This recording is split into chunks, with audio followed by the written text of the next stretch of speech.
भाई और बहनों, ये लड़ाई नई नहीं है।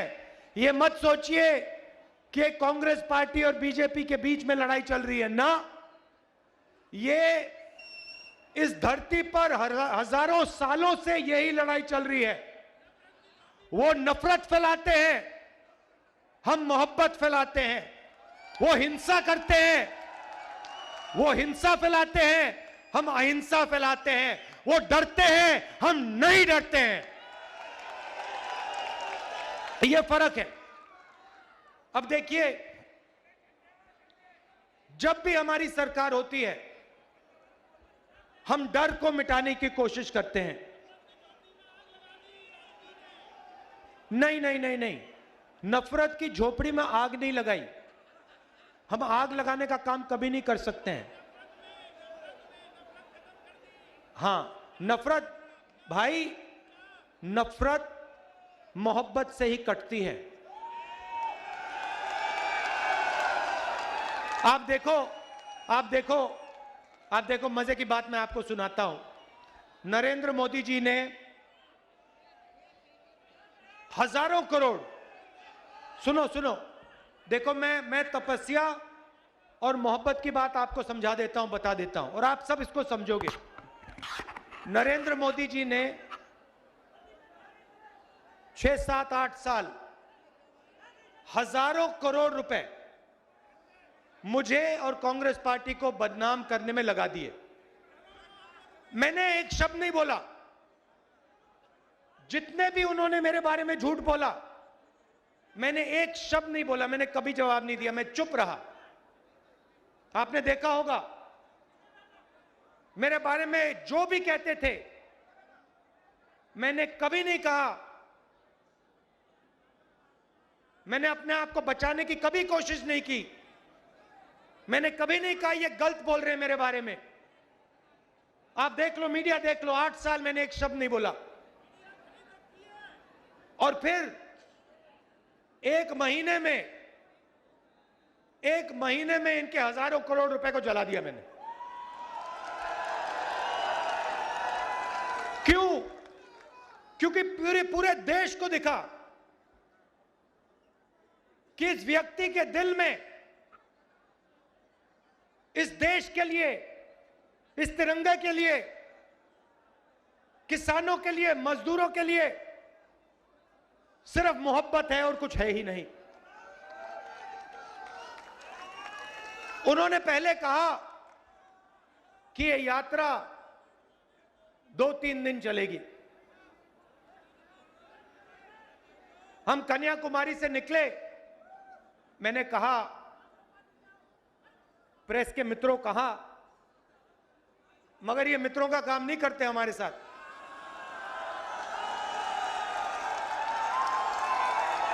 देखो देखो, पीछे पीछे घूम के देख रहे हैं, देखो।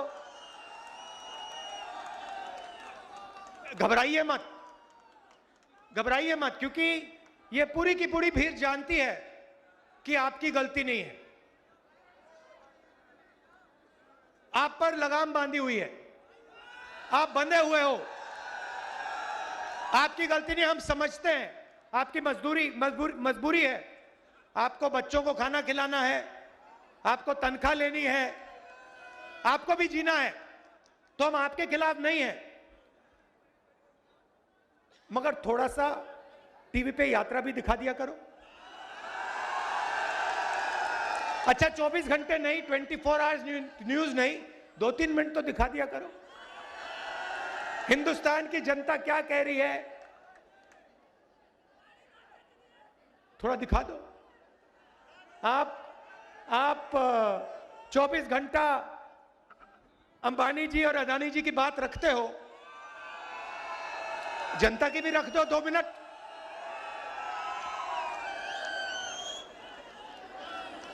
तो कहा 3 दिन चलेगी यात्रा, 3 दिन नहीं, ठहर जाओ, 3 दिन चलेगी। फिर हम केरला आए, सुनो सुनो सुनो सुनो, फिर हम केरला आए। केरला में कहते हैं, केरला में कांग्रेस मजबूत है, कर्नाटक में बीजेपी की सरकार है, वहां पे यात्रा फ्लॉप होगी। ठीक है, हमने कुछ नहीं कहा। कर्नाटक में आए, कर्नाटक में केरला से ज्यादा बड़ा तूफान। फिर कहते हैं नहीं नहीं नहीं, कर्नाटका में चल गई, तेलंगाना में मुश्किल आएगी, तेलंगाना में फिर से वैसा ही तूफान। फिर कहते हैं हाँ ठीक है, साउथ में चल गई, महाराष्ट्र में नहीं चलेगी। पता लगा कि तूफान छोड़ो, वहां पे महाराष्ट्र में सुनामी आ गई। फिर कहते हैं ठीक है भैया, हिंदी बेल्ट में तो फेल हो जाएगी। मध्य प्रदेश में आए, वो महाराष्ट्र से बड़ी सुनामी चल गई। राजस्थान में उससे भी जबरदस्त, और हरियाणा में तो कोई जवाब ही नहीं है। अब देखो क्या कह रहे हैं, अब कह रहे हैं, अब मुझे चिट्ठी लिखी होम हेल्थ मिनिस्टर ने, राहुल जी कोरोना वापस आ गया है, कोविड वापस आ गया है, यात्रा को बंद कीजिए, यात्रा को बंद कीजिए। अच्छा, बाकी हिंदुस्तान में पब्लिक मीटिंग जितनी करानी करा लो, बीजेपी करा सकती है, मगर जहां भारत जोड़ो यात्रा चल रही है, वहां पे कोरोना और कोविड है।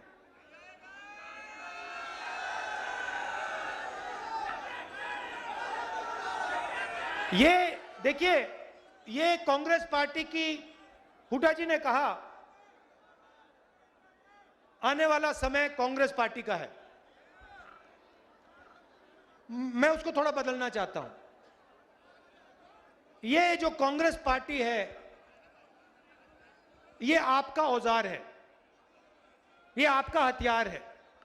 किसका? किसानों का, मजदूरों का, छोटे व्यापारियों का, युवाओं का, ये उनका हथियार है। तो आने वाला समय कांग्रेस पार्टी का नहीं होगा, आने वाला समय हरियाणा की जनता का, किसान का, मजदूर का होगा। जरूर कांग्रेस पार्टी आपके साथ खड़ी होगी, मगर समय कांग्रेस पार्टी का नहीं, आपका होगा। 3000 किलोमीटर भाइयों और बहनों में चला हूं, बारिश में, गर्मी में, सर्दी में, हजारों लोगों से बात की है, किसानों से, मजदूरों से, युवाओं से। युवाओं से पूछता हूं, क्या पढ़ा तुमने? कहते हैं इंजीनियरिंग की, कोई कहता है डॉक्टर बनना चाहता हूं, कोई कहता है मैंने आईएएस की तैयारी की। फिर मैं पूछता हूं, इंजीनियर बनना था, अब क्या कर रहे हो? कहते हैं पकोड़े तल रहे हैं, पकोड़े तल रहे हैं, मिर्ची के पकोड़े, प्याज के पकोड़े। उबर गाड़ी चला रहे हैं, मजदूरी कर रहे हैं, और जो मजदूरी उबर नहीं चला रहे हैं, मजदूरी नहीं कर रहे हैं, वो कहते हैं हम तो बेरोजगार हैं।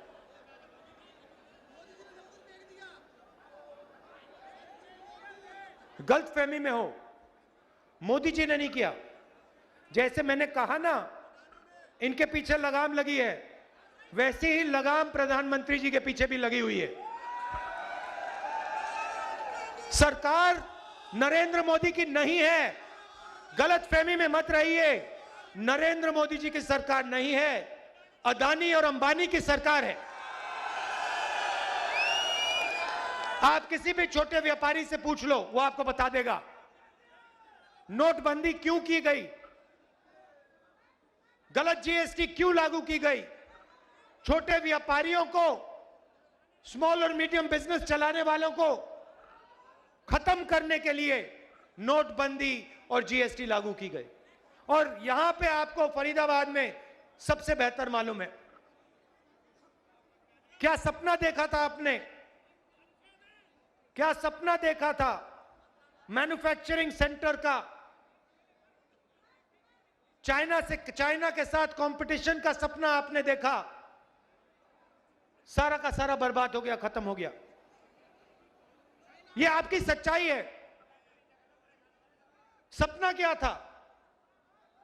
आज आप अपने जूते के नीचे देखो, मेड इन चाइना। शर्ट के पीछे देखो, मेड इन चाइना। सपना यह था जब चाइना का कोई युवा बीजिंग की दुकान में जाके शर्ट खरीदे, उसके पीछे लिखा हो मेड इन फरीदाबाद। वो पूछे भैया ये फरीदाबाद क्या है, ये कौन सी जगह है? ये था सपना आपका। और यही सपना हमें पूरा करना है, क्योंकि अंत में भाइयों और बहनों, अंत में 21वीं सदी के दुनिया में हिंदुस्तान को चाइना के साथ कंपटीशन करना ही होगा और चाइना को कंपटीशन में हराना होगा। और उनको कौन हरा सकता है? उनको हिंदुस्तान के 2-3 अरबपति नहीं हरा सकते हैं। उनको हिंदुस्तान का किसान, हिंदुस्तान का छोटा व्यापारी, हिंदुस्तान का युवा, हिंदुस्तान के स्मॉल और मीडियम बिजनेस चलाने वाले लोग कंपटीशन में हरा सकते हैं, पटक सकते हैं। आजकल बीजेपी आरएसएस ने क्या किया? हिंदुस्तान को बांटने का काम किया। पूरे हिंदुस्तान में नफरत फैला दी। चलने से पहले मैंने सोचा था, कन्याकुमारी से शुरू करने से पहले मैंने सोचा था पूरे देश में नफरत है। मैं घबराया हुआ था, मगर कन्याकुमारी से जब निकला, मुझे एक बात पता लगी, नफरत नहीं है इस देश में, सिर्फ मोहब्बत है। नफरत सिर्फ मीडिया वाले दिखाते हैं। मैं बता रहा हूं, सिर्फ मीडिया वाले अपने टेलीविजन पे 24 घंटा नफरत फैलाते हैं। कहते हैं भैया देखो, इसने उसको मार दिया, उसने इसको मार दिया, ये उस धर्म का है, यहां जला दिया, यहां पीट दिया, यहां काट दिया। हिंदुस्तान में ये नहीं हो रहा है। चुने हुए लोग नफरत फैला रहे हैं, मगर हिंदुस्तान का आम नागरिक, हिंदुस्तान का आम किसान, हिंदुस्तान का युवा मोहब्बत की बात कर रहा है, एक साथ चलने की बात कर रहा है, हाथ मिलाकर आगे बढ़ने की बात कर रहा है। यात्रा को देखिए, 3000 किलोमीटर चले हैं। यह छोटा सा हिंदुस्तान है, नदी जैसा है, इसमें हर धर्म के लोग हैं। आपने टीवी पे नहीं देखा होगा, मगर इंटरनेट पे देखा होगा। इसमें हिंदू, मुस्लिम, सिख, ईसाई सारे के सारे चल रहे हैं। हर जात के लोग चल रहे हैं। इसमें अमीर लोग चल रहे हैं, गरीब लोग चल रहे हैं, किसान, मजदूर, हर भाषा बोलने के लोग चल रहे हैं। और आपको इस यात्रा में नफरत नहीं दिखाई देगी। आप पूछिए, इस यात्रा में आप पूछिए, किसी से पूछिए, क्या इस यात्रा में आपसे आपका धर्म पूछा गया? क्या इस यात्रा में आपकी जात पूछी गई? क्या आपको धमकी दी गई? क्या आपको मारा गया? नहीं, सिर्फ मोहब्बत और इज्जत। और इस यात्रा में कोई गिरता है, अगर इस यात्रा में कोई गिरता है, भीड़ में गिर जाते हैं लोग, तो एकदम सारे के सारे लोग बिना पूछे एकदम उस व्यक्ति को उठा लेते हैं। हमारे पीसीसी प्रेसिडेंट से आप पूछ लीजिए, कल ये गिरे, मैंने देखा जैसे ही ये गिरे 5 लोगों ने इनको उठा दिया। किसी ने ये नहीं पूछा भैया तुम्हारा धर्म क्या है, तुम्हारी जात क्या है, तुम अमीर हो या गरीब हो, स्त्री हो या पुरुष, नहीं, एकदम उठा लिया। तो यही है हिंदुस्तान। ये यात्रा के अंदर हिंदुस्तान है, मोहब्बत है। और ये यात्रा कन्याकुमारी से श्रीनगर तक ये तिरंगा दिखाओ, इसको जरा घुमाओ, थोड़ा फहराओ इसको। ये इसको हम जाके श्रीनगर में लहराएंगे।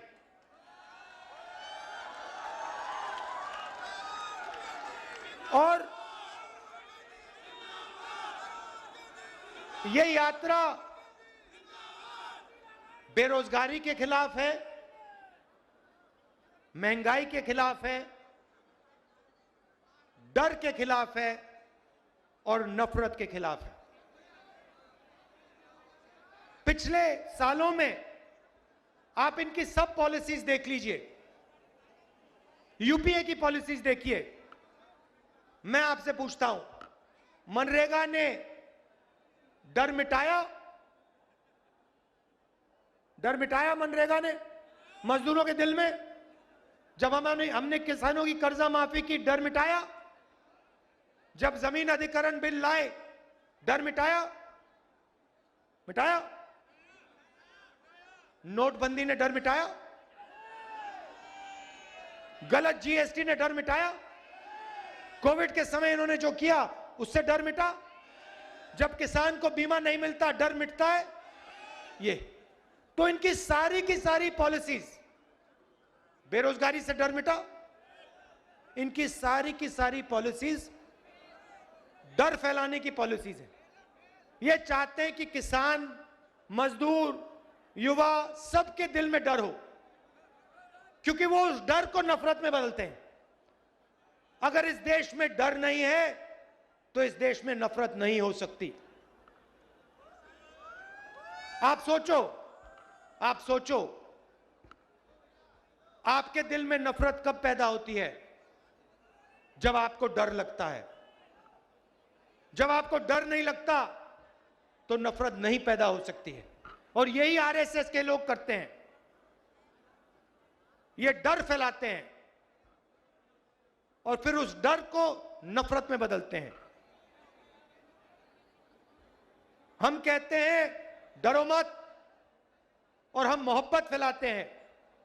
हम एक हिंदुस्तानी को दूसरे हिंदुस्तानी से गले लगाते हैं। ये हमारा काम है।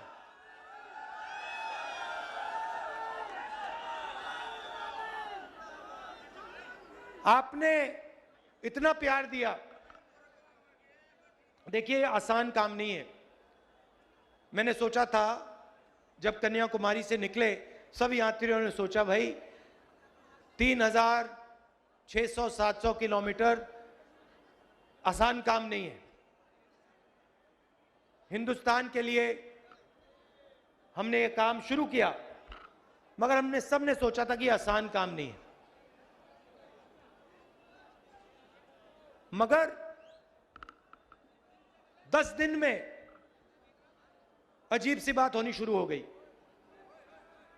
हम सुबह उठते, आमतौर से आदमी सुबह उठता है, फ्रेश होता है ना, जगने के बाद फ्रेश होता है, और शाम को थोड़ी थकान आ जाती है। सही बात। अजीब सी बात यह थी कि हम 5 बजे उठे, 7-8 घंटे चले और शाम को कोई थकान नहीं। आप किसी भी यात्री से पूछ लो, किसी को थकान नहीं हो रही। आप मेरा चेहरा देखो, क्या आपको लग रहा है, मेरे चेहरे पे लग रहा है कि मैं 3000 किलोमीटर चला हूं? ना। क्यों? क्योंकि आपने अपनी शक्ति हमें दी। हम अपनी शक्ति से नहीं चले हैं। हम अपनी शक्ति से नहीं चले हैं। हम आपके प्यार और आपकी शक्ति प्रयोग करके चले हैं। आपने हमें चलाया है, तो इसके लिए मैं आपको दिल से धन्यवाद करना चाहता हूं। लाखों करोड़ों लोग आए, हर स्टेट में आए, हर जात के लोग, हर धर्म के लोग, गरीब लोग, अमीर लोग, माताएं, बहनें, सब आए। सब ने अपना प्यार दिया, मदद की। किसी को चोट लगी, पट्टी की, चाय पिलाई, खाना दिया। हिंदुस्तान ने हमारी मदद की है और हम इसको कभी नहीं भूलेंगे, पूरी जिंदगी भर नहीं भूलेंगे। और जो आपने हरियाणा में हमारा स्वागत किया, जबरदस्त स्वागत आपने हमारा किया। इसको हम कभी नहीं भूलने वाले हैं।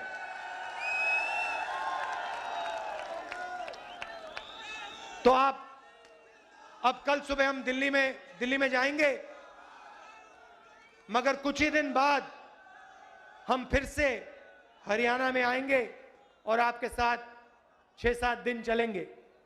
आप सबका फिर से बहुत बहुत धन्यवाद। आप रात के समय यहां आए, इसके लिए मैं बहुत आभारी हूं। नमस्कार, जय हिंद।